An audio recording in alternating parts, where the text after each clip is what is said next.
while. I was like, I'm gonna let him know. We had Skill up on the podcast, and it was like, okay, we're just gonna put a little warning at the top of the show because it's like there's just because like if it like there was a time where it's like if there was like one curse word, then it's like, oh man, I'll go find it and edit it out. But then in an hour-long show, it's like I'm trying to take notes. I'm like, well, okay, guys, like it is a podcast. We are live. In a video, I cannot swear for like an hour, but I'll end up dropping like a F-bomb like during a live stream whenever like something like epic happens. I'm loving seeing all these pirates in chat, by the way. How you guys doing? I'm good. Yeah, I think some of the boys, I popped a few messages out on our Discord to say thanks, man, joining you guys today. So hopefully a few of them will come to say hey, and I think they are. So yeah, I still like seeing the pirates. That's one of the questions I like. I'll just ask you in here in the pre-show. Why pirates? Like, how did that come about? Long story short, basically a group of mates growing up, and we used to play DayZ, and we called ourselves the Pirates of Churnerus, which is one of the towns in DayZ back in the day. And then it just evolved into other games and Guild Wars and things, and it just made sense to keep the name and just put gaming on the end. You know, we're all gamers, so that kind of worked. Yeah. I like it a lot. And Redbird, man, okay, you before we hit live, you were telling me like you were doing content creation for 4 years. You were on Twitch, then you realized pretty much what I think a lot of people realize when they are just solely doing Twitch, that doing solo Twitch is hard. Where did you go from there?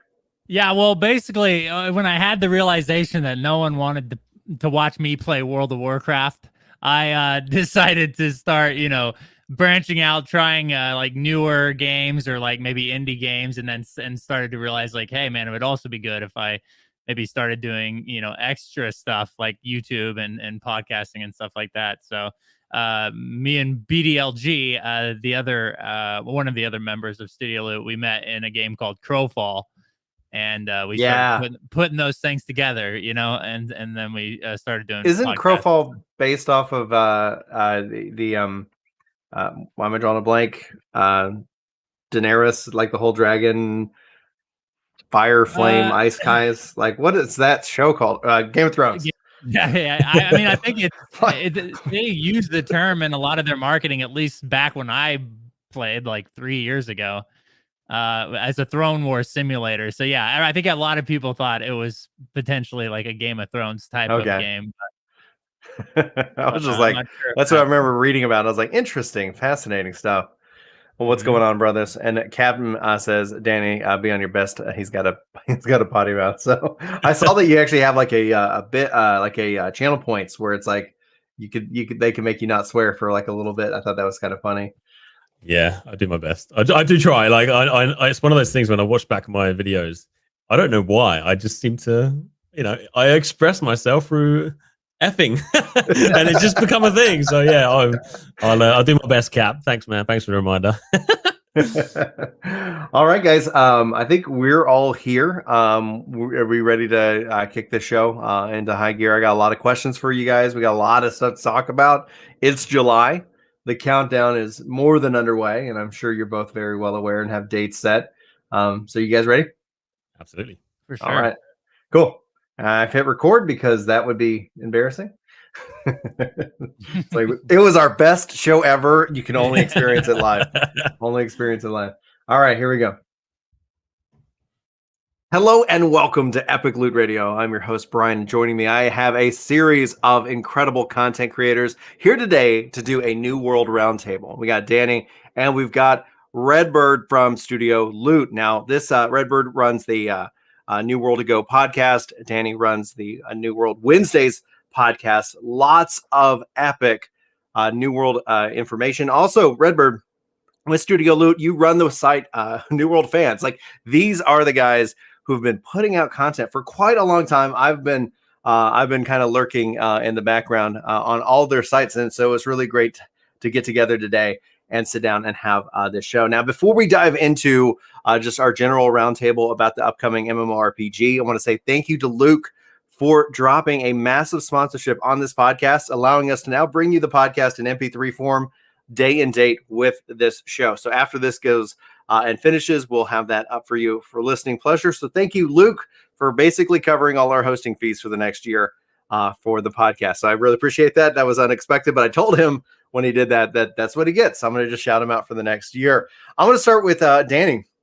Danny, welcome to the show. What got you started with content creation, essentially, especially around New World? What drove you into that? So my real life, I create content for other people. My clients, I basically create films in the real world. So I sort of decided it was time to put my passion into filmmaking and try and bring that into what I love doing day to day, which is playing games. So that's kind of where it began. And I've been running the pirate gaming community with some friends for a while now, and I've just been looking to kind of create some memories. Essentially, that was where it became, create some memories of us playing games together, and then here we are making content about New World because I'm super hyped for New World, basically. So Redbird, same question to you. What got you started, and what keeps you going? Well, I've been playing MMOs for a long time now. I probably like close to 20 years, I think, in the neighborhood of there, anyways. And just getting into content creation and everything. Of course, that was like the genre I definitely wanted to stick in, and through a progressive amount of games and everything, kind of landed in New World. And met along the way met Taken and BDLG, which are the two other partners in Studio Loot, and we've been grinding ever since. So we're extremely excited about New World for sure. So before we dive in, because I want to get into y'all's MMO history before the rest of the show is focused in on New World. Redbird, why don't you talk about what you do, where you create it, and so that way people can find you. Sure. Yeah. So basically, again, Studio Loot is where we create all of our content through. It's just three guys, basically. It's a fancy name for three guys, me, BDLG, and Taken. And then, of course, our New World content is New World Fans, which is a website with hopefully including everything that you need for New World resources and tools to enjoy the game more thoroughly. And then, of course, we have a podcast called New World to Go. That's available on all podcasting platforms, and then we put our VOD up on our Studio Loot YouTube channel as well. So, Danny, why don't you go ahead and plug yourself as well, and then I'm going to get into kind of y'all's history with MMORPGs. Red, that's gonna be hard to follow, man. That's a good resume. So my name's Dan. I've been basically running a gaming community with mates for a long time, and you can basically find me on my Twitch, which is twitch.com/Danny DANNEHTBH, and it's probably the best place to find me right now, to be honest. All right, all of you guys, for anybody watching, listening to this in the audio format and in the video format, note that their links are all in the description of this. We also have like Sunday and a couple of other creators that we're collaborating with behind the scenes, and hopefully just kind of help these roundtables and these discussions go as we barrel forward towards the launch of New World. So if this is news to you, it launches on August 31st, 2021. So we're less than like 60 days, I guess, from the launch of this game. So let's dive, before we get into New World itself, I want to go to Red. You said 20 years of MMORPG history, 20 years of grinding it out, roughly, give or take. Where do you start? Where have you been? And obviously I would say New World's where you're going, but we'll talk about some other MMOs here in a bit. Yeah, so basically it was when I was in high school, a game called EverQuest Online Adventures. It was basically the PlayStation PlayStation 2 version of EverQuest. And me and my buddies, we, that was like back in the day where like the only online games we played were on computer, like StarCraft and stuff like that. So we all bought that game and got the device or whatever that allowed you to connect your PS2 to the internet. And dude, we had a blast. Like, it was the best game I've ever played, at that time. And I was hooked immediately, getting the opportunity to troll people online and open world PvP and everything like that, man. Do you still troll people online though? Unfortunately, yeah, I still do. I haven't learned any lessons about trolling or anything like that. But yeah, so I mean, dude, MMOs are just like, I think the pinnacle of gaming because of the the social interaction and everything that you get in there, and competing with other people and PvE and PvP. I can't get enough of it. So yeah, EverQuest, and then I moved on to Vanilla WoW, and then EverQuest 2. I think I was playing both of those at the same time. And then obviously kept playing World of Warcraft, and then I got into ESO. That was like the first game I actually probably spent like no life, and from there, kind of played Destiny for a while, which is not your traditional MMO, but man, I spent like 2,000 hours in that game, probably raiding and Crucible and everything like that. And then from there, basically kind of leads up to that area where I started streaming, and then started playing games like Crowfall, those indie MMOs that haven't released yet. I think Crowfall comes out here in a bit, but and then in Crowfall met Bordy or BDLG, and then we started all this. So that basically leads up to this time right now. So Danny, how about you? Talk to me about your history with MMORPGs. So with the MMO side of things, that sort of kicked off back in Guild Wars 1, and really hit that hard. And before then, I just loved multiplayer games. I guess similar to Red, that sort of interaction with whether you get killed or they kill you or whatever it may be. It's fascinating and it's really cool. So that sort of went back from Medal of Honor, Allied Assault, and the first Call of Duties and things. Yeah, then into Guild Wars 1 and then Guild Wars 2, and I stuck with Guild Wars 2 for what seemed like forever. There was a game mode there called World v World, which is kind of similar to New World with your free factions. You had your free teams in World v World, and I spent about 5,000 to 6,000 hours leading raids of between 50 to 100 people in World v World, and it, every time I played, it just got me so hyped, and I was just so excited. And I feel like I've been trying to search for something like that with great PvP and just really good fun since I kind of stopped playing Guild Wars, when it sort of lots of things changed. So New World seems to be where I can find my space to have fun, and that's kind of my history. It's basically Guild Wars. I don't have a big no, that's fine. Yes, Guild Wars has been my thing. Yeah, I always find it very fascinating because when I look at New World, I look at what's happening in the MMO market today. Like I studied game design, so that's what I wanted to do. And then right at the time I was still in school, a game called Halo 2 came out, and I watched this documentary about what basically the hell that the team had to go through. They got locked away for like 9 months to finish the game, and then I was conflicted because I was like, I also want a family. Like I was like, I like to settle down and have like a family, and I was like, I in my mind I couldn't imagine a partner who would literally be like, I'm going to see you, peace out, 9 months. I'll see you. I'm going to be locked in this building.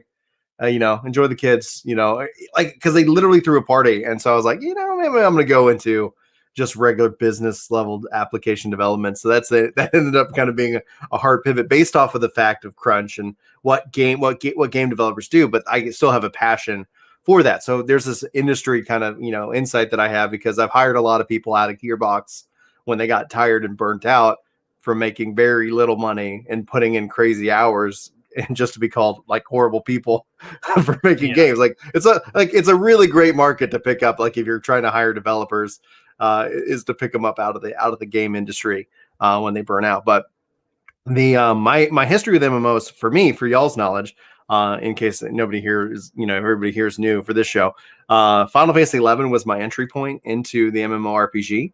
And I made so many mistakes. Like, it's so fascinating. I just recently gone back and started playing like Classic 11 with some friends. Literally it's so awesome. It's such this really great experience. It's a sandbox MMO. And from the base of it, like the MMO genre has really shifted into theme park. And we'll talk about some sandbox and theme park because this was originally designed as that sandbox, but they've been bringing in more theme park elements over the course of the last couple of years of development. But beyond that, from 11, easily made that transition into 14 back when it was awful in 1.0 and suffered through that, but also played some Guild Wars at the time. I played a lot of Destiny. So Redbird, when you talk about Destiny, it's like, yeah, I was right there I'm hoping for more, but I've struggled with Destiny as of recently because of all the FOMO. Because like battle passes, I think are a fine system, and they've even kind of talked about battle passes coming into New World, but then I always just kind of like bow out. I'm like, all right, like, oh, you're gonna. I don't know if anybody here played Majora's Mask, but I absolutely hated that version of it because there was this timer. Like, I just hate feeling that like time pressure. I guess even back when I was a kid and I had all kinds of time to play.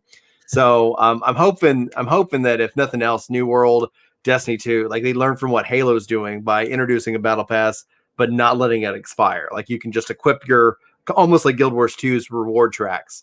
Like you buy a reward track and then you just grind it out. Like I'm fine with grinding it. I'm great with grinding games. I'm not ever worried about being first. I'll just chip away. But when all of a sudden you say you got to finish this big task in 3 months, I go, I'm sure there's another game that I can go play that, and it's all subconscious in my mind. So anyway, that's kind of my history with the MMO. I still play 14 to this day. I'm really excited about New World. I've been following it for almost 2 years now, and it's been interesting to see all the different drama that's kind of kicked up around the Reddit over the different changes. And it's so funny for me personally, just because I'm like, the game's not even out yet. And it's like, it's just managing to upset people. And I don't know if that's a good or bad thing. I guess we'll find out here in a couple of years. But let's go ahead and dive into the kind of the core of my first question for you guys. Redbird, I'm going to start with you.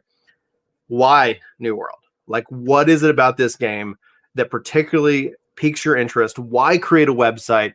Why create a podcast, especially when there is no guarantee in 2021 or even ever, we've seen MMOs come and go, that this is going to be the game that has staying power?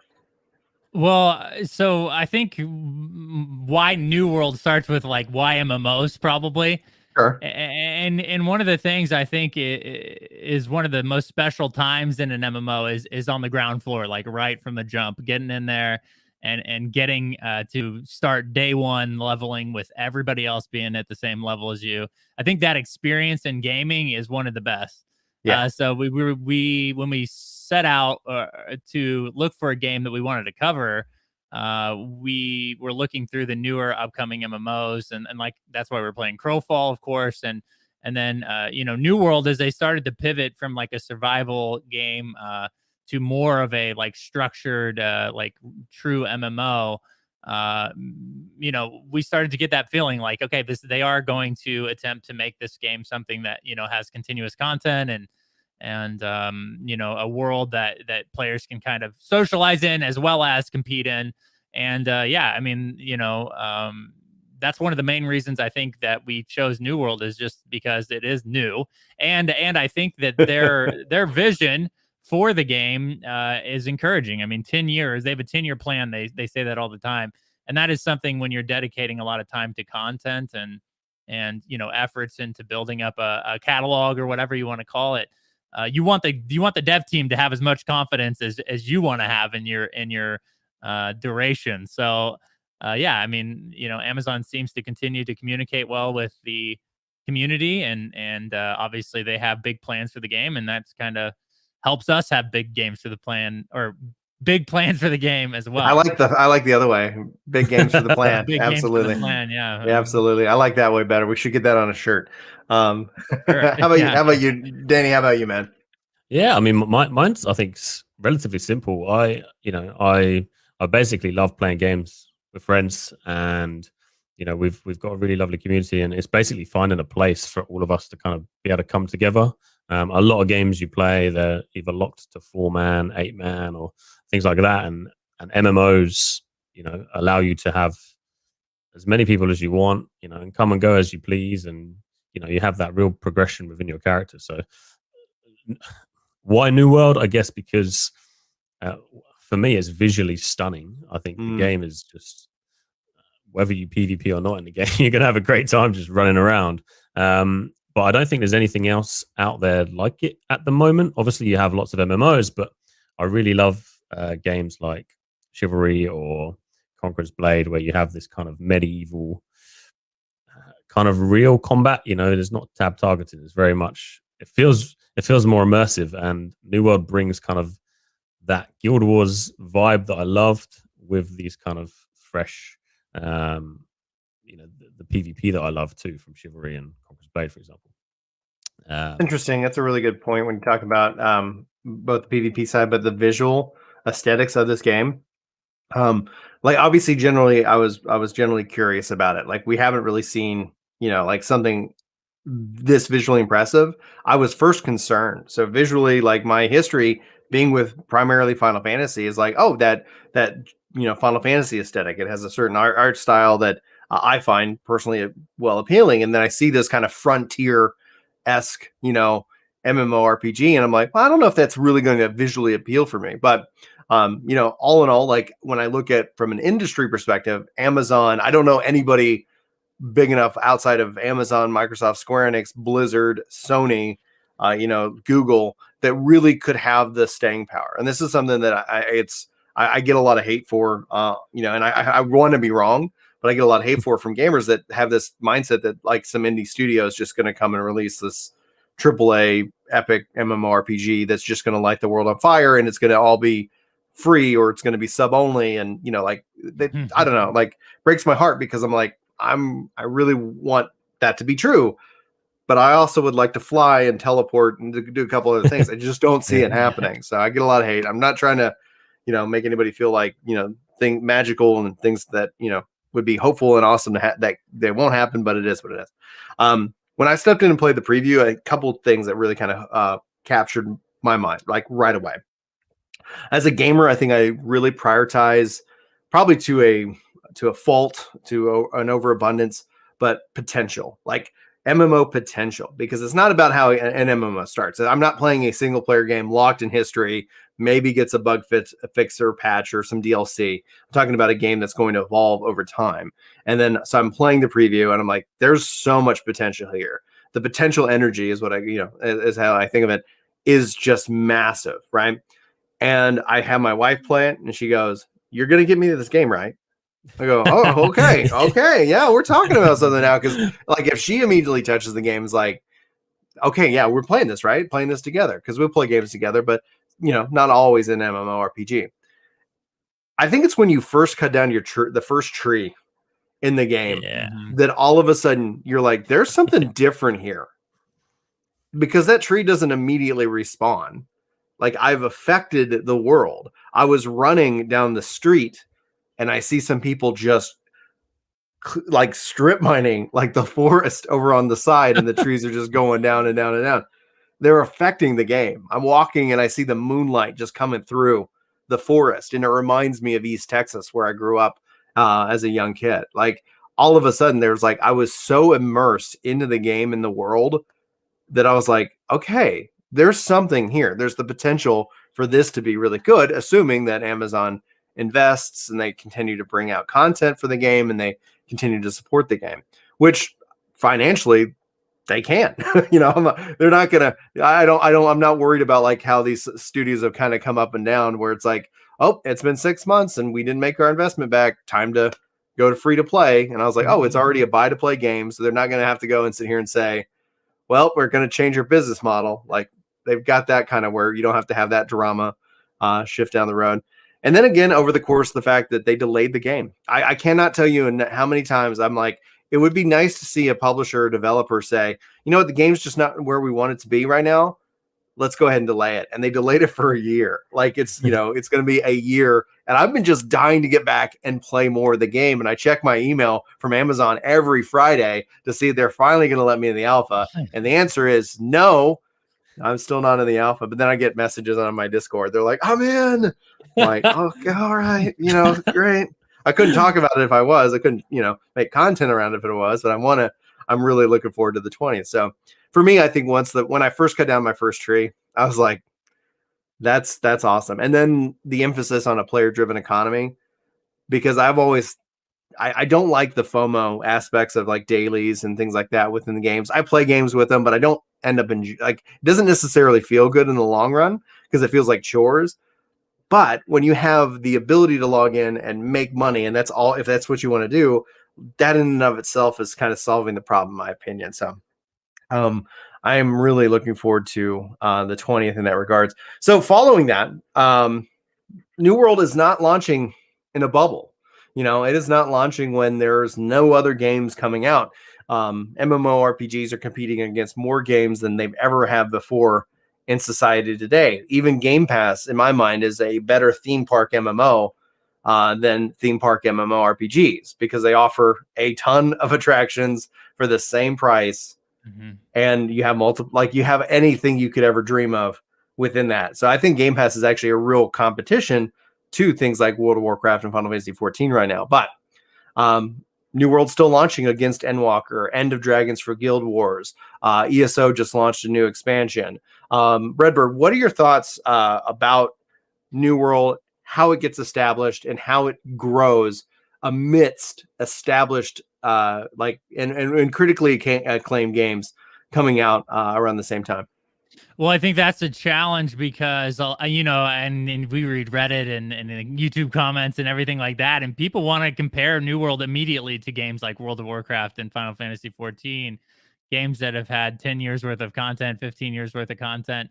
And I think the challenge there is just to do something different, right? You can't expect to compete against those games in their space, or in their bread and butter. And I think New World does do a lot of those things. Like you said, the first time you chop down a tree and you kind of hear the sounds of the game and how it feels and the combat and all of those things set New World apart from other games. I think, like you said, the world is beautiful. And really nothing has ever been done in this space as far as setting, I think, goes. This is kind of like a 17th century, like Gothic type of setting, which, I think a ton of people always ask for like a Dark Souls MMO. And I think this is going to be pretty close to that, I think, at least initially, because of, the, similar combat and the setting. So I think that's how they do it, man. Just keep doing things different than other MMOs and keep trying to push the boundaries in gaming and not just try to, do the same thing as like a WoW clone would or something like that. What about you, Danny? Yeah, I mean, I kind of mirror what Red's saying, but also I think Amazon have quite a unique opportunity here by sort of potentially leveraging off Twitch, and maybe they can bring in some things that other games haven't done. They own, they have Twitch and they have the game, and maybe they can bring in some unique perspectives there. And I think all the things that have happened over the last year, from everything from the turnaround point from it being that sandbox game to where it is now, through to dare I say it right now, the cash shop and things like that, I think have been real talking points for people outside of the New World community so far. And I think they have, sort of like Red said, there's a lot different in New World than there is to your typical MMO, but also, getting themselves out there advertising wise, I think that they've done a pretty good job so far, but I think they've got a long way to go. I don't know how well they're going to do, but yeah, these talking points, I've seen YouTube channels that don't really cover games now talking about New World, and I think it's a really good thing, whether it's positive or negative, that they're talking about it. People are coming into New World, seeing and hearing the sound design, and you don't typically see MMOs with this sort of graphic and this sort of design to this level, from my experience anyway. And I think it's just kind of catching people's eye straight off the bat, and hopefully they continue with that, and yeah. It's really good. It's a really good point, both in what makes it different, because one of the things I felt like where MMOs have struggled is that they've gone and created WoW, the WoW clone, right? Where, World of Warcraft is number one. People are like, let's do that. And then literally, okay, nobody's going to make that shift because they have that sunk cost. They've already invested, their communities there. It's very difficult for moving one community to the next. It's actually quite interesting to see where World of Warcraft is right now. And I think essentially what we've seen with like lots of people leaving the game after, like people have told me 13, 14, 15 years, that this is where their friends are, this is where their community is, and how it felt like a divorce.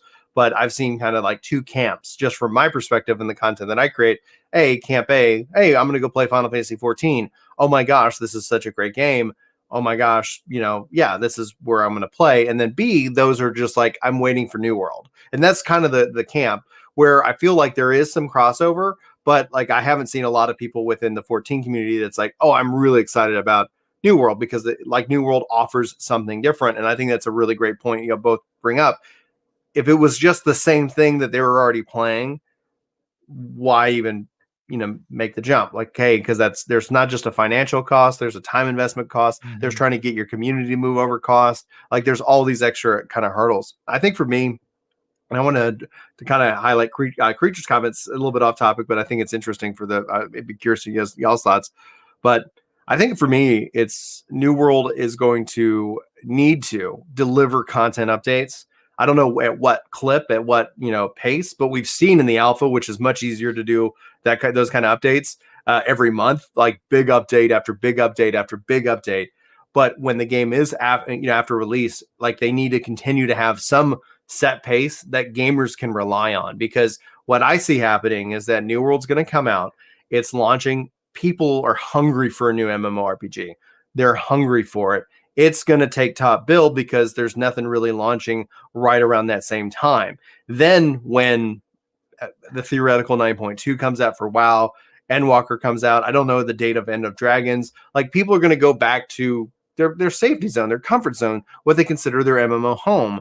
And what New World needs to do is continue to invite people back in, not being worried about that initial dip, because hype is going to bring people in and then people are going to kind of settle into their habits. But if New World can keep delivering content and then following that up with an expansion, I'd be kind of curious. How soon would you guys want to see an expansion after release? Are we talking ESO's model 1 year? Are we talking WoW and 14's model every 2 years? What do you think, Red?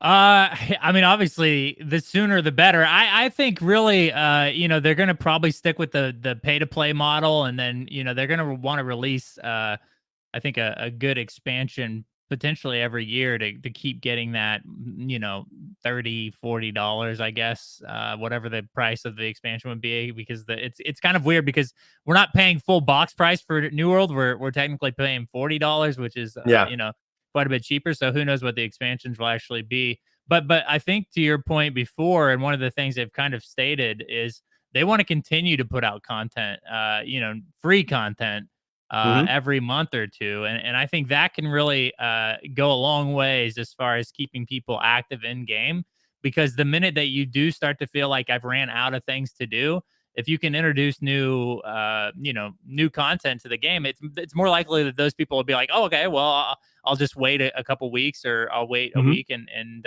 try out the new stuff, as opposed to, I think like where World of Warcraft is right now. I mean, people have been waiting for content for 6 months. And the thing, like you said, all of them are like jumping ship to try out another, other games like Final Fantasy 14. I'm playing Final Fantasy 14 seriously for like the first time ever. That's, some of those people are going to come back to WoW, obviously, but some of them probably in New World and other games are going to find a new home, because they're kind of sick of the lulls that Blizzard is kind of known for, the lack of communication content that they have. What about you, Danny? Every 1 year or every 2 year, what would be your ideal setup? It's a difficult one, really. We talk.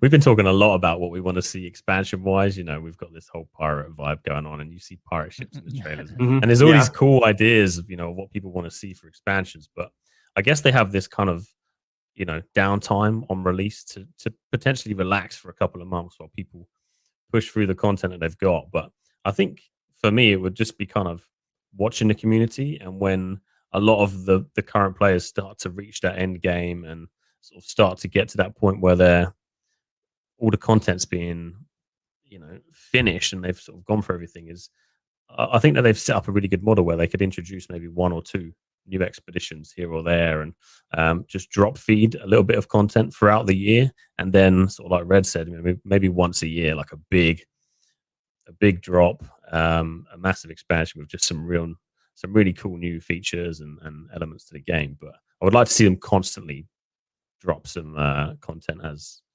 time goes by. But yeah, probably every year, something like that would work very Yeah, well for. the once a year model I think works real well as always a re-invitation from a marketing perspective, from inviting people back, and that will get us kind of into a discussion a little bit about theme park and sandbox, because there's different people do it differently, and you read Plan 14, you'll see that their theme park is you have to complete theme park A to get to theme park B, where ESO is like okay you can just go right into B or right into C.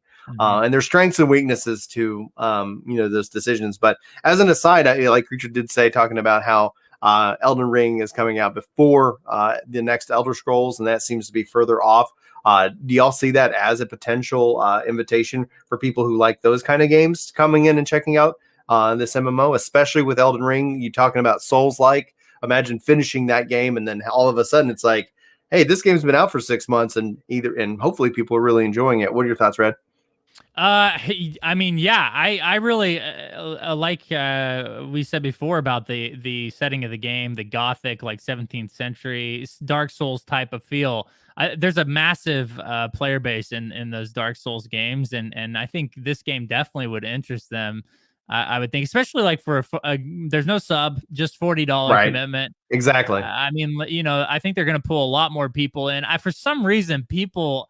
And I'm more of a sub person. Like I don't mind paying the $15 a month as long as all the content is relatively Good, free yeah. and accessible and good to me. Yeah, but I think the $40 will help draw those players that are used to playing like those single player RPGs into New World to at least try it for sure.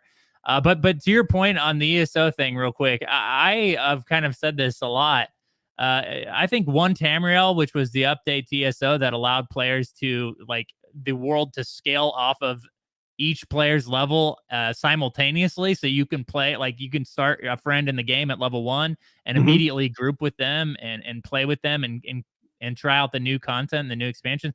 Like that's one of the best features in any MMO right now.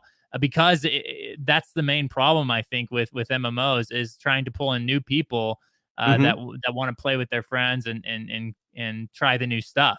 I think that is perfect. The perfect way to do so, which is to have that like dynamic scaling.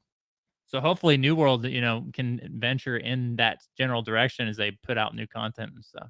That's actually something that I'm very curious about because I know that there's a lot of drama, and we'll talk about the cash shop here in a little bit, but a lot of drama about how they're thinking about having boosts later, in the game's life, and a lot of people didn't seem like that. I'm a sub guy. Like I wish the sub model won out, but when you just again you got to look at the market as a whole. Your sub is also like your Game Pass sub. Your set like there's a sub saturation that's only possible for and that gets harder and harder. But beyond that.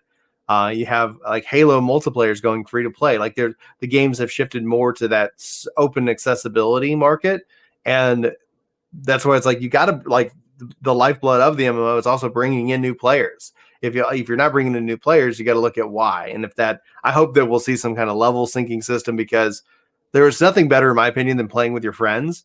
And if you can't play with your friends because I'm going to kill your XP or whatever. Like it ends up being just like this extra wall, this hurdle that people won't allow us to get into. Now, a big game, another MMO like that's also having its share of drama regarding cash shop and more, especially over the last couple of weeks, is Ashes of Creation. Red, you talked about like when you were looking at the upcoming MMOs that are coming down the pipe and why you picked on this one. Like obviously, New World has a theme, it is a game. It's also coming out this year. I think Ashes is much further along. I'd like to get y'all's opinion on Ashes of Creation. Is it overhyped, or do you think that it has the ability to have a staying power from what you've seen and heard? I'd like to start with Danny because I let Red answer the last question first. Go ahead, Danny. Yeah, so I mean, I haven't followed Ashes too much, to be honest. I mean, I've bought into the beta.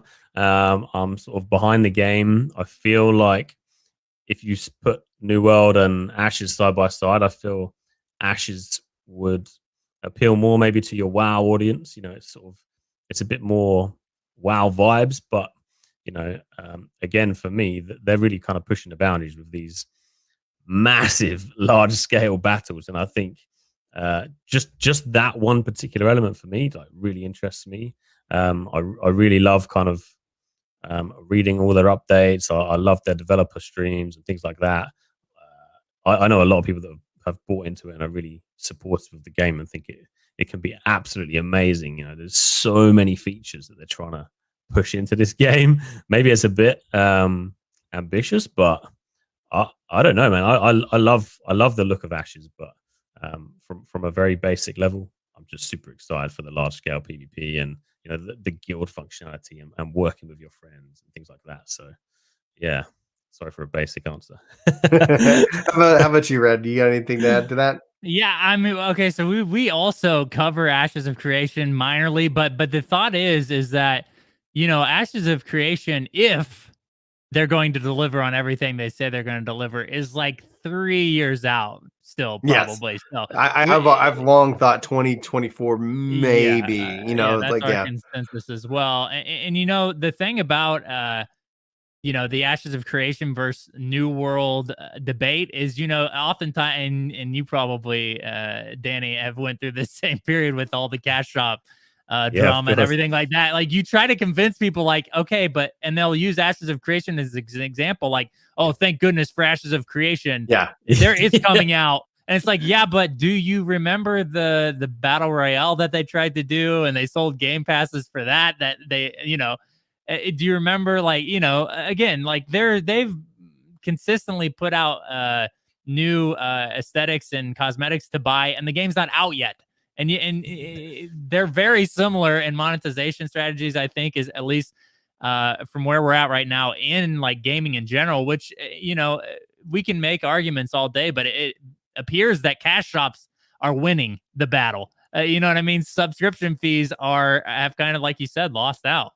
And even I asked somebody, I was like, name a subscription only MMORPG that doesn't have cash, doesn't have like a cash shop too. It does not have a cash shop. Can you name one? There is one. Somebody left it in the comments. I go, oh, I never heard of it. Can y'all, Danny, can you name an MMORPG that's sub only, that's newer? Like, I think 11 still. And I think I've already paid maybe 5 or 6 times more into Ashes that isn't even out for 4 years than I have New World. With the beta purchases. Like, what am I doing? And no, I can't. Yeah, someone said Mortal Online, which is evolving into Mortal Online 2, is sub only, and that's their pledge on the website. And if they can pull that off and they can have a game that people want to play, that's just that, more power to them.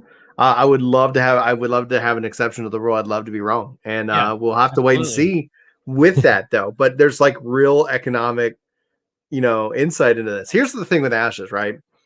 I want it to be good. I have hovered over that purchase access beta more times than I care to admit. Still haven't committed. It's like, oh God, like, am I just burning away like a lot of the money? Because on paper and everything that they say sounds great, right? Sure. And I want it to be good because I think if they come out with some really good ideas, like that can help the MMO genre as a whole. There's some serious concerns though, right? Because it's like the main investor behind Ashes has already spent like 40 million some odd of his own money into this. It makes sense that they're willing to sell whatever, to get any kind of cash flow coming back in to help offset development so they can get this dream project finished.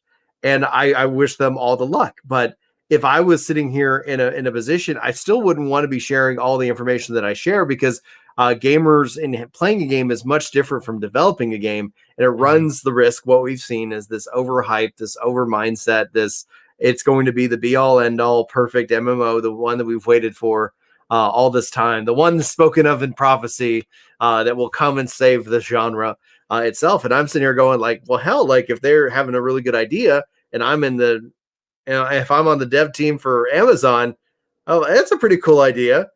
Okay. New World has a greater chance of delivering those ideas because it's also closer to release, and that these games don't exist in a bubble. So I think anybody who's doing anything interesting, it only makes sense to say, you know what, that's a really good idea. How would that look like? What would that look like within our own game? And then itself. Go ahead. And I honestly, like, I say that all the time. Like, dude, I hope New World looks at Ashes of Creation's ideas and starts implementing some of them. I think the caravan system is dope. I think it would work perfect at the settlements and having like a PvP hotspot travel across the map from settlement to settlement. like, that's the thing is New World's going to hit the market as a live product like 3 years before Ashes does. So, we'll be having the same conversation that we're having about like WoW and Final Fantasy 14 right now. It's like Yeah. people will have 3 years invested in New World at that point. And if Ashes of Creation just, misses the mark or maybe hits a Mhm. little bit under where New World is, they're going to have trouble pulling people away. So, Yeah. yeah, it's an interesting conversation for sure. I hope you get your values worth, Danny. I appreciate you taking the Me too. investment. Like Hey, I would have man. never have done this when I was growing up, and the reason I missed WoW was because I just couldn't afford the monthly subscription. I was a poor student, and that's just the way it was. And I hit Guild Wars, and I think Ashes has this kind of big paying right now, plus the sub fee when it comes out, plus they got all these elements to it. So I'm not gonna lie, having no sub for New World excites me. And absolutely, if yeah. they introduce a battle pass that does not expire so that I can kind of just purchase that as a piece of content between expansions, like that actually really that thrills me. It allows me to optionally set myself and not feel like I have to log in, I have to play. I've really gotten to the point where like when I go and play Final Fantasy 11, it's just a good game. It's just fun to log in and it's fun not to feel like I have chores to do.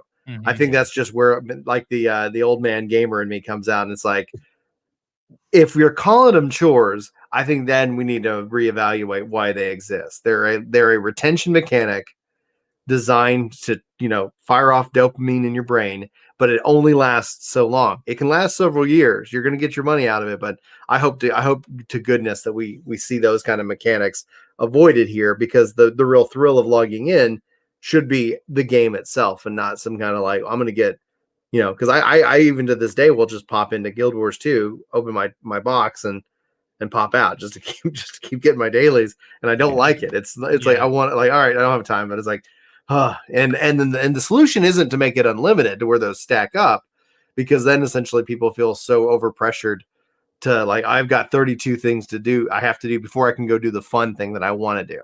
Like if I just want to log in today and fish in Final Fantasy 11, I totally can, and that's what I hope for New World. I hope that maybe one day I just want to log in and just fish.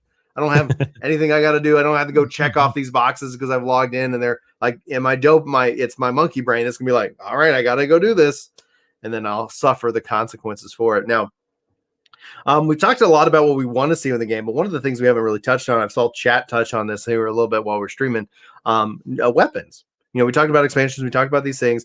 11 weapons in the game at launch. We got weapons added over the course of this last year as a part of alpha. What's missing? What do you want to see? And it doesn't have to just pertain to weapons, but let's start with weapons. And let's go with you, Red. So I think the best answer is probably more like healing weapons and magical weapons to kind of balance out there's a lot of melee weapons right now and a lot of like physical damage weapons, so obviously get that balance nice and tied up. The time setting that the game is in kind of opens it up to almost any weapon, like they had mentioned, and I think one of their developer videos about their inspiration on the time setting is it's that period briefly between like where sword and shield and that sort of combat, and then when like gunpowder and everything was starting to be developed for like muskets and all those other things. But dude, I'm gonna dodge a little bit. I kind of want to see them. I want to see them tie weapons together, like the two choices that you make in the weapons. I want to see something there, like because eventually the game might have like 30 weapons or whatever, and that's awesome. I hope that does happen. But I also would like to see some like mini system that says, oh, you've chosen the musket and the ice gauntlet. Well, here's like this one like passive ability or active ability that kind of shows that you're like this musket ice gauntlet type of person. So I don't know, man. I think definitely they need to balance out the magical aspects of the game, but also I would like to see some system tying the weapons together in some small way. Yeah. What about you, Dan? I'm actually like I'm the polar opposite, to be honest. Like I'm such a I grew up being such a Lord of the Rings nerd, like proper, and I just imagine these kind of Helm's Deep style battles where everyone is kind of sword and shield and very kind of gritty on the battlefield, and then you have these one or two guys, your Gandalf, for example, that is wielding this kind of magic weapon, and it kind of makes him a bit more special in the game. And then there's just a lot of that kind of medieval type combat. And I think, I said before, oh man, why did they bring out this ice gauntlet? Oh, it doesn't make me happy. But then I saw it and I was like, oh, this is so cool. It's really awesome. But yeah, I would love to see things like obviously, your great sword, maybe a crossbow, but then also things that are kind of themed to the scenarios that are coming out of the territory. So maybe with like Ebon Scale Reach, we would start to see things like katanas or these kind of themed weapons around the different territories. But yeah, a bit of an opposite there from you, Red. I definitely agree with the magical properties, because like we have healing, we have fire, and thank goodness we have ice, because it's like our magic consists of fire and and a healer with little light balls or whatever that they're doing over there. But ice is a good choice. I think then obviously in my mind, from a magic perspective, we don't have to like get too crazy at the start. Like to see more of the elements in that regard. So kind of we already have fire, so earth, wind, water, heart. I don't care. Just Captain Planet being summoned, and we'll go from there. I definitely I'm a caster at heart. That's what I really enjoy. But I did really enjoy playing with the sword. I did enjoy the hatchet. I'm looking forward to seeing how different combinations, because for those of you who are listening, haven't been following all the updates, in the preview you could have 3 weapons. Now it's reduced down to 2, which I think is going to help for more nuanced class design with the skills, especially when you start looking at how attributes impact all of your different weapons and how those play out.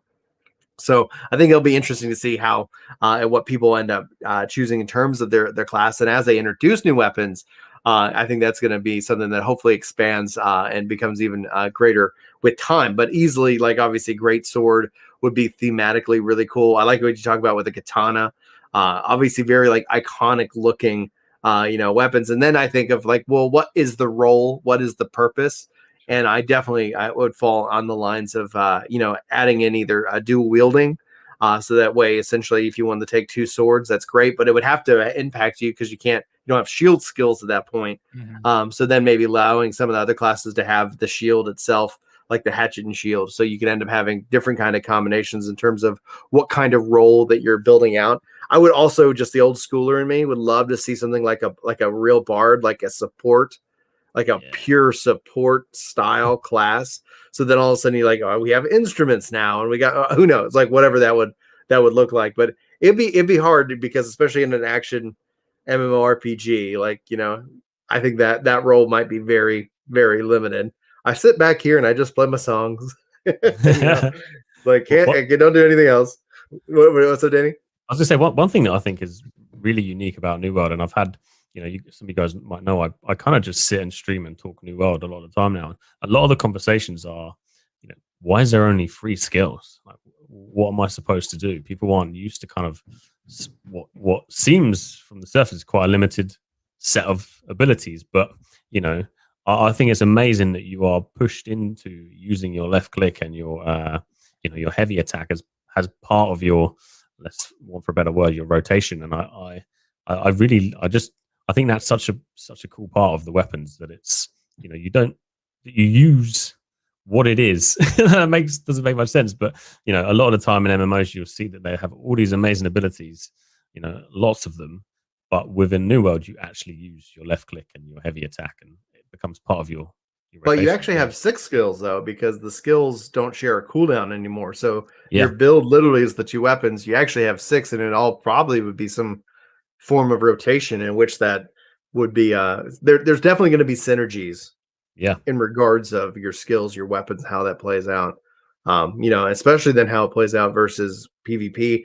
The thing that concerns me when it comes to all of our conversation about like weapons and your skills and things like that is that your weapons play off so heavily your attributes, and either that means you're going to kind of be locked in to one thing, or they're going to have to put in some kind of build mechanic so that you can kind of swap with ease. Because if I'm constantly having to like recalculate and rebuild, like hopefully that doesn't become something on the fly, but something where it's like, if I come up with this really cool build, that I could save it so that I can experiment in other ways.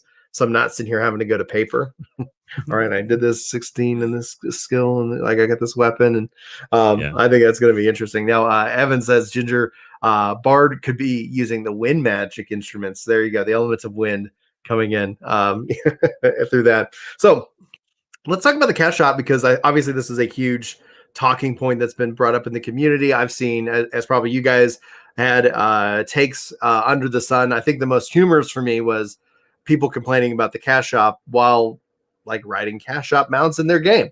Like cash shops are prevalent, and the old schooler in me wishes the subscription only MMO won out.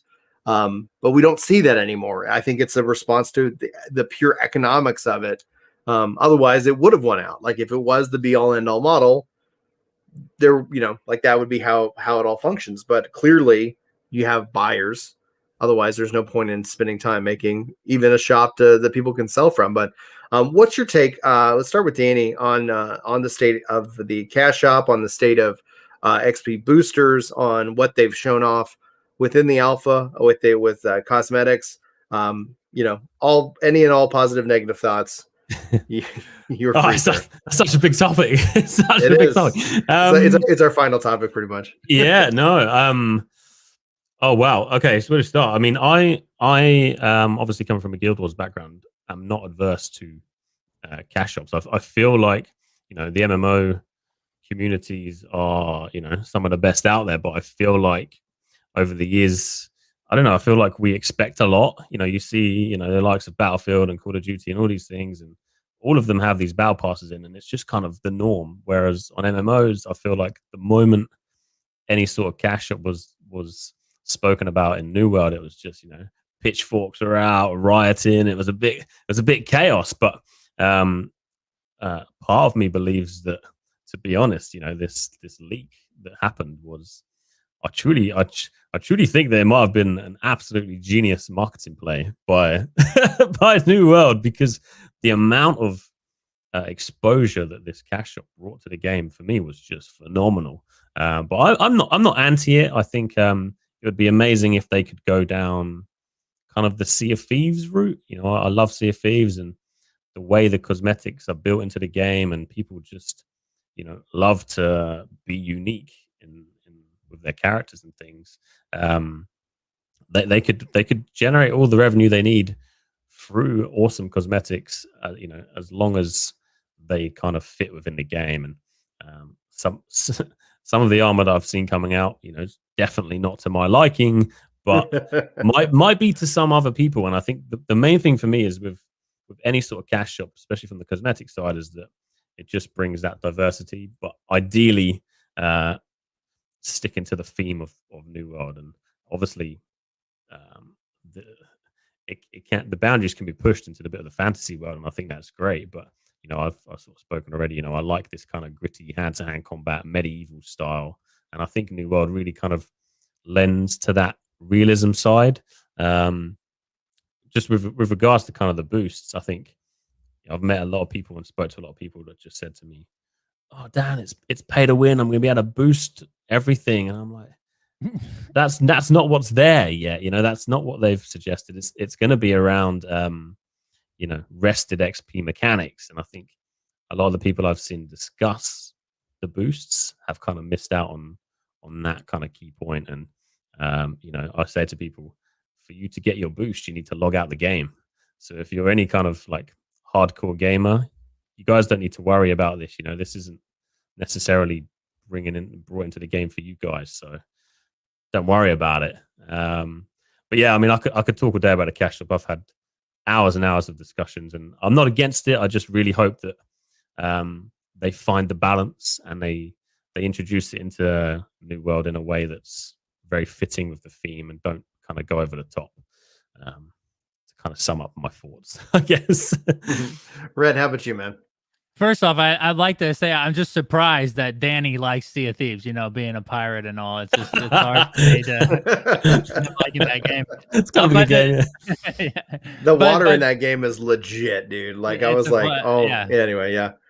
So one of the things, I think, like you had touched at the top of this, is is, you know, the subscription model lost out. And I think primarily because, you know, you have 10% of the population that can spend like, you know, 10 to 12 hours in the game at all times and get everything they want and earn everything they want by playing games. But, you know, I mean, I think we've touched a little bit on this show. I mean, I'm 35. I've been playing games for 20 years. I cannot spend 12 hours every day in a game anymore. And I think the reason that cash shops exist Freaking is weak, man. Weak. yo, hey, listen, man, I'm trying, dude. I'm trying to do it. I unfortunately have to work for a living. So the thing is, you know, if we can, you know, if those people can buy something that helps them experience the game the way that they want to experience it, but only be able to spend like 2 or 3 hours a day in the game, I think that's why those things exist and why they've kind of come to fruition and become the preferred model, is because a lot of people that play these games are in that like 25 to 35 to 45 age model. So, you know, one of the things is, you know, knowing that, or at least making the assumption that this is kind of a thing that's here to stay.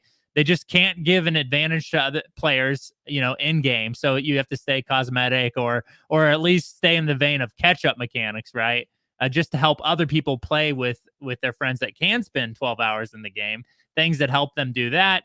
And then, of course, like you have to be able to earn similar or even better type of items in the game cosmetically. So if you're sticking with the cosmetic things only, you have to also be able to earn like raid gear that looks on par with those things you can purchase. Because one of the things that I hate about BDO, I played a lot of hours into BDO, is like I can be the dopest, like best PvE person, but I still look like I rolled out of bed like as a level 1 farmer in my highest level That's gear. the risk. That's the risk and the it's concern. Like if I want to you know? look as good as I feel, I have to spend $30 on an outfit, and that's like, you know, I don't like that.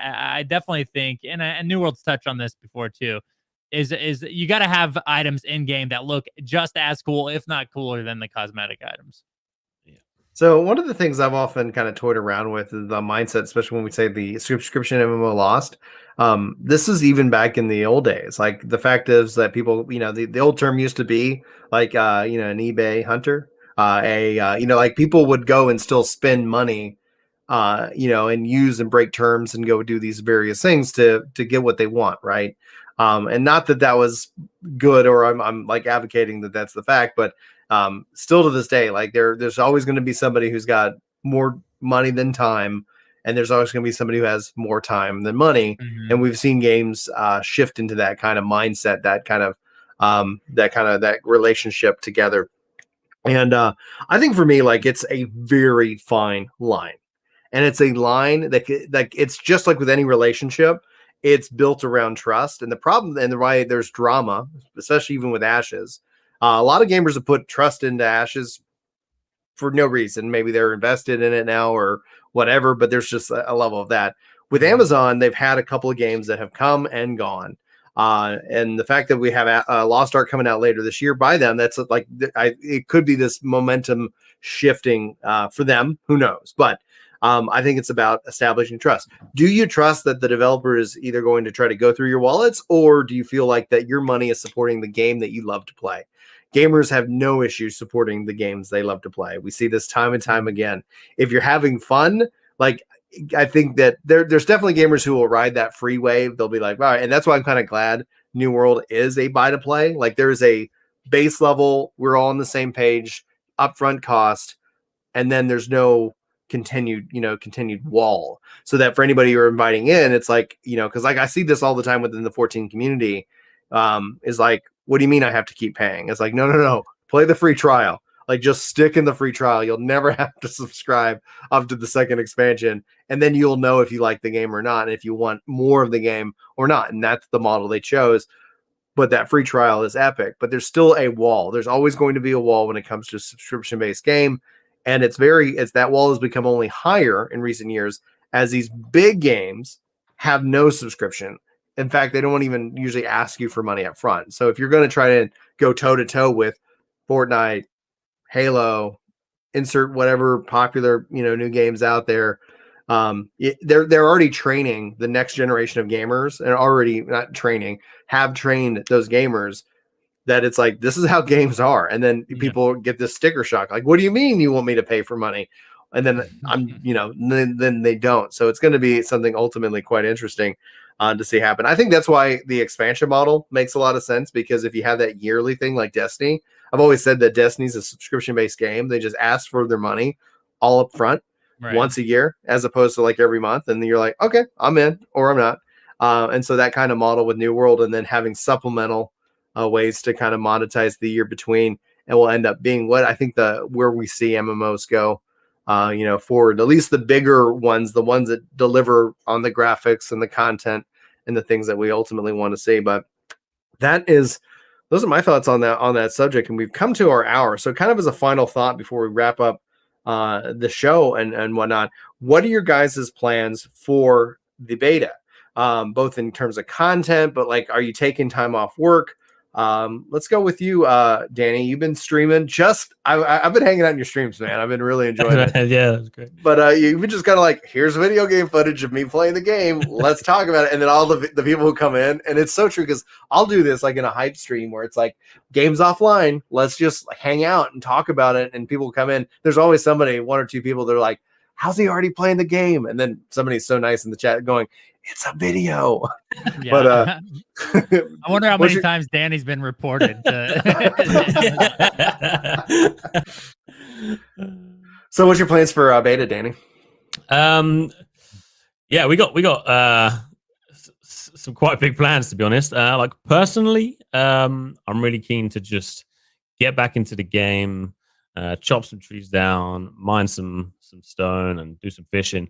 But I'm really keen to. I've met a lot of people since the preview that I want to kind of, fight in territory wars with, and I'd love to kind of get to a point where I can try Outpost Rush and or just basically get stuck in with all of these new features. From a content point of view, I would, I sort of started creating content for New World around the wars. I would love for people to kind of really enjoy watching us fight. We've come up with these crazy ideas to make some shield walls, and just getting really excited. I won't get too excited because I'll end up swearing, but just getting really excited in the wars. It's really good this whole show. It's really good this whole show. Just having really good fun, basically. And from a company point of view, yeah, we've got our Pirate Gaming Company, and we've kind of people are really hyped about lots of different parts of the game, and whether that's rushing to end game level 60, or we've got people that just want to gather, or just want to craft. And yeah, we've got a real diverse group of people. And so for us, for beta, is just coming together again. What's tends to happen for me was preview was amazing. We met so many great people, and people tend to just kind of filter off back to playing some different games. And I think it's going to be a real nice place for everyone to come back together again, and just kind of play with your mates again in New World. It's going to be awesome. Now, before we let Red have the final say and we wrap up, I do want to say thanks to Captain Slappa for the $5 super chat sticker. Really appreciate the support for the podcast, man. So thank you so much. Awesome little sticker, the guy jumping up and down. So just wanted to make sure I thanked him. Red, how about you? What are your plans? Also for the site as well. Like, I'm sure, like, I don't envy you in trying to run this database wiki site and produce content. So A, what are your plans? And B, how do you plan on surviving? It's like constant monsters, like, or something. I don't know. What do you do? Go ahead.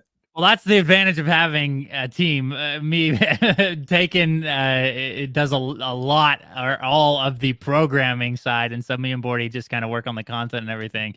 But yeah, we'll be busy doing that stuff. But we want to get the company together. We got a lot of people in our Discord that are ready to start getting together and getting plans for that. So we plan on using that time in game to kind of get a good head count. And I don't know, man, we just kind of talked about this for our podcast next week. But I think a lot of the things I would suggest other people to do is just go out and experience a tournament. You know what I mean?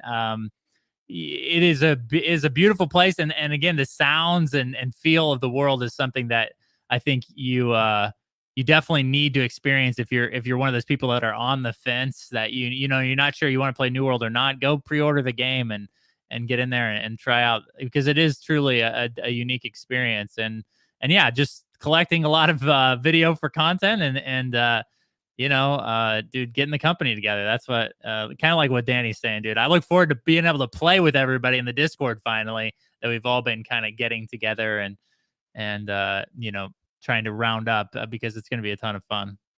Do you guys have any final thoughts, Danny or Red, before we wrap up today's show? Anything else that you wanted to say that maybe we didn't spend enough time on, or we kind of just touched on, move along, or whatever? Floor is yours. Start with you, Danny. I don't think so, to be honest. I think, it's been really lovely to kind of catch up with you guys. I'm just so excited for New World, and what's been really lovely is seeing the community come together. Like I mentioned before, I was actually a fan of Red and Studio Loop before. We used to do loads of drives out to the French Alps filming, and I'll just listen to the podcast on the way. And, they've kind of, it's really nice a year later to just see everyone coming together. I haven't seen any negativity in the community, and I think the community around New World is just absolutely ace, and that goes all the way from the contact from, the Amazon team themselves that we've had supporting, small creators like myself, right through to the people that are coming into Twitch streams and just, either reporting me because they think I'm playing New World, or just, just having real good fun in chat. And just, the other day, I think we had over 100 people just sitting, chatting, getting hyped around New World. And it's just a great place to be. And I'm really excited to see where this game goes, to be honest. That's cute that you think you're a small creator. All right. All right, go ahead, Red.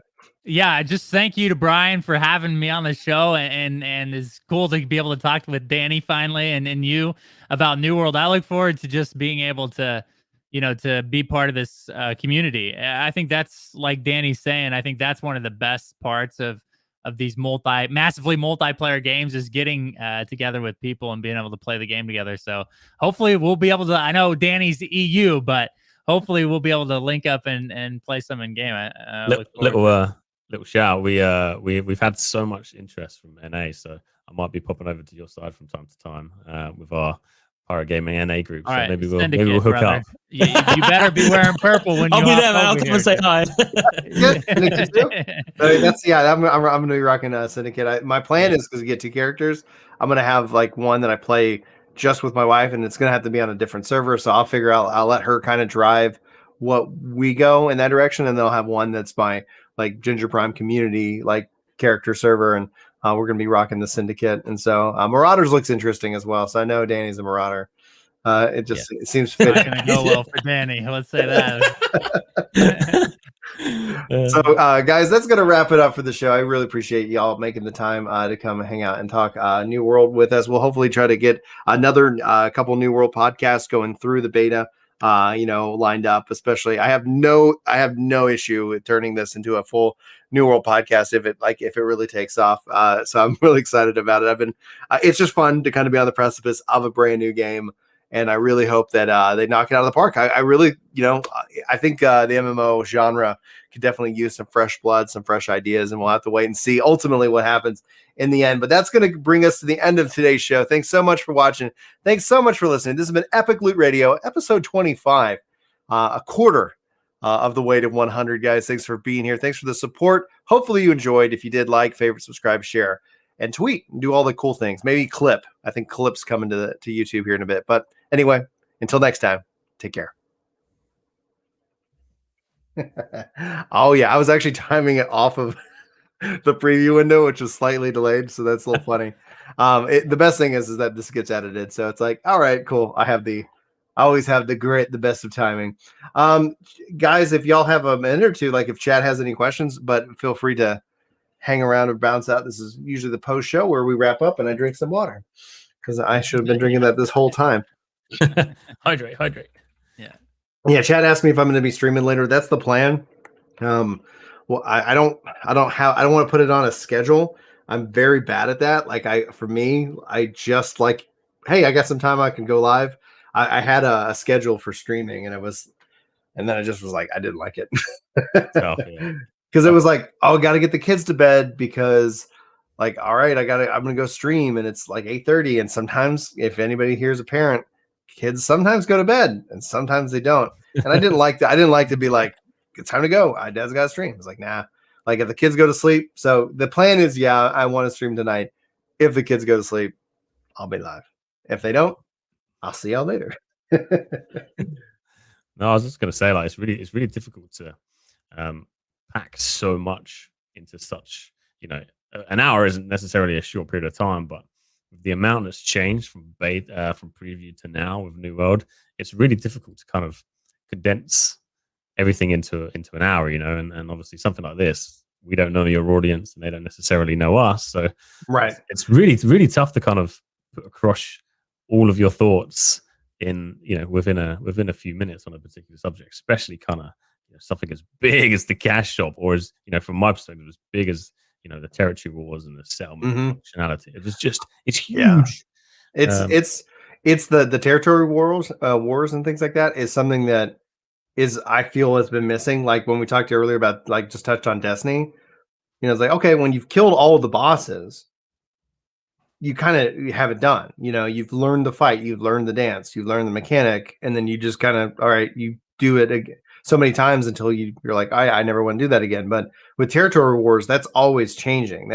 That's player driven stories, like having a player driven economy and having player driven drama in that regards. I think is going to be something that will set New World apart. Even if you don't want a PvP, just going out in the world PvEing, so your company gets has a better chance of claiming new territory.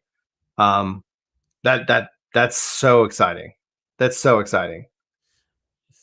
It's a tough one because I feel like it's not something that's new. Oh, go for it, Captain. Go ahead.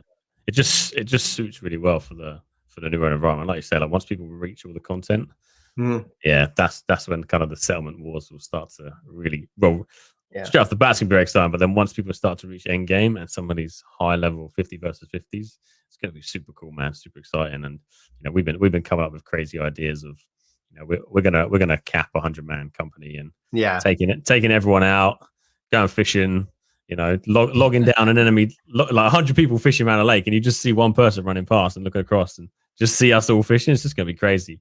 And things like, if there's an enemy territory, we'd like to just go to their territory and just deforest their entire territory and just do some kind of fun things. And I think New World really allows for kind of these crazy ideas, and just it's really cool. And it's really tough to put everything into a quick chat. Yeah. Oh yeah, and that's where my mindset with this was hopefully as a good introduction, and that's why we created a little Discord group just to and really just want to hopefully collect people that hey, you want to talk about this game, because I personally like collabs. I like discussion in that regards. I like getting people's expected, like learning that, and so that's where it's like VDLG wasn't able to make it, but try to keep this show like at 4 people. Otherwise, it's like you never really. I mean, otherwise it's just one topic, and this is hopefully a good introduction. Just like y'all said, I didn't even say it in the show, but the worst thing you could do for New World is to not talk about it. The worst thing you could do about Final Fantasy is not talk about it. And then that's where, from a content creation perspective, it's like like people think that saying something negative about a game, like, oh, that's going to hurt the game. No, you don't get it. Like, that's like, just keep saying something, like keep talking about the game, keep playing the game. The worst thing you do is don't play, don't talk. And then it's like, oh yeah, nobody's going to even hear about it.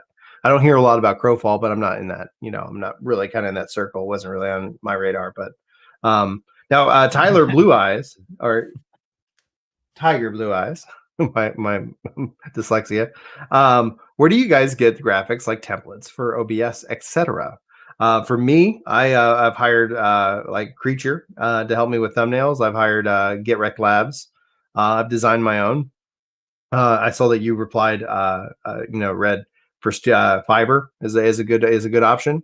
So you can find lots of people who are willing to help you out. I would recommend not putting in that kind of money, because I know I've spent, like, I took I think a year's worth of money. I don't make a lot of money on YouTube, but I took a year's worth of my YouTube money and just invested it in graphics and thumbnails and design and direction and things like that, because like lights and mic and whatever. So I've that's what I did with that, and I did that, and I think I was happy. I was really happy with that investment. So I've been doing content creation for 5 years. I think this is the first year I might actually be revenue positive because I think unless anything breaks. So like nothing break. And thanks, Captain, with another $5 spot, man. I appreciate that. It does mean a lot. But yeah, like that's where I'd go. I'd say like if you're just thinking though of getting started, the best time to get started is now. I guess like the best time to get started would have been like 5 years ago, but the second best time is to get started now. Like, and if you need help with that, if you need help getting started and you just got questions, you can always hit me up on Discord or in the, or in one of these little sessions where we're just hanging out. I've seen a lot of people as well say to me they're going to start creating content and start streaming when New World comes out. And I think I reached out to Greg, one of the guys from the Amazon team, and said, "Hey, dude, I really love like filming our battles in New World. Like, can I get involved in some of these events?" And he's like, "Just go and create some content, man. Like, we need to see a bit about your personality." And one of the greatest things I ever did was, I started making videos about patch notes. I really struggled to read for a start, let alone like going through massive patch notes. And what it allowed me to do was kind of find